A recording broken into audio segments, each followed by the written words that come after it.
have any of y'all ever sat around and wondered how criminals get pinned to certain evidence or how they're caught for sure? Well, according to crimesceneinvestigator.edu, 60% of evidence comes from forensics in some way, shape, or form.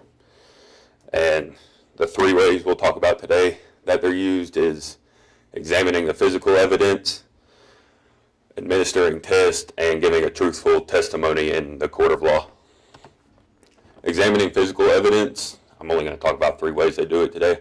The first one would be blood spatter, and that's any way someone could be hit with a blunt object and the blood spatters differently from if they're shot. It spatters different if they're hit up, down, which side they get hit.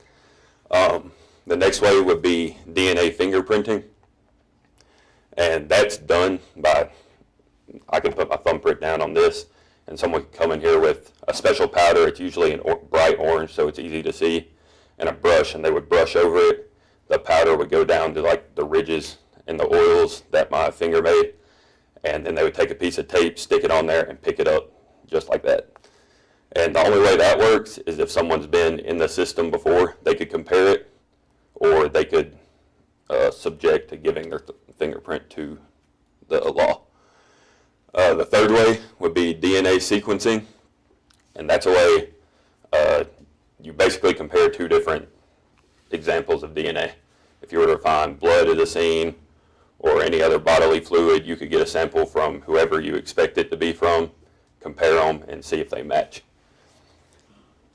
The next part of it would be administering tests. The first way would be autopsies, and that requires someone to be dead. But it's used to determine if they died the way the detectives think they died, which the only way they're usually wrong is if someone was poisoned or it's not really obvious that they were like shot or cut or stabbed. The next test that you would give would be an infrared spectroscopy, and that's a way to tell if documents or papers have been falsified or forged. Virtually, it picks up different electromagnetic waves, and the colors in the ink on the light that you shine on it would be different if different kinds of ink were used. And that keeps you from having to extract the ink from the page or document that it's already been on like you would have to in previous years. And then the next way would be mass spectroscopy, which is a way of finding trace evidence, as in like hair, fingernails, small stuff, fibers, stuff like that, that would match it to the victim or who you expect to be the perpetrator.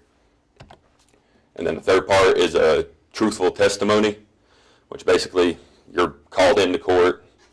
You've got to bring all the physical evidence you have against the defendant, which would finding their DNA at the crime scene, fingerprints, even the weapon that they would use if you're talking about murder or assault.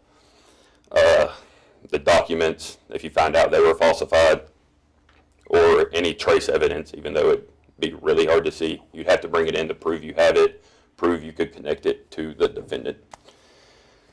So basically, after going through these three things, I think it's blatantly obvious that forensics plays a big role in determining if someone's a criminal or if they actually did it or if they're innocent. And that's it.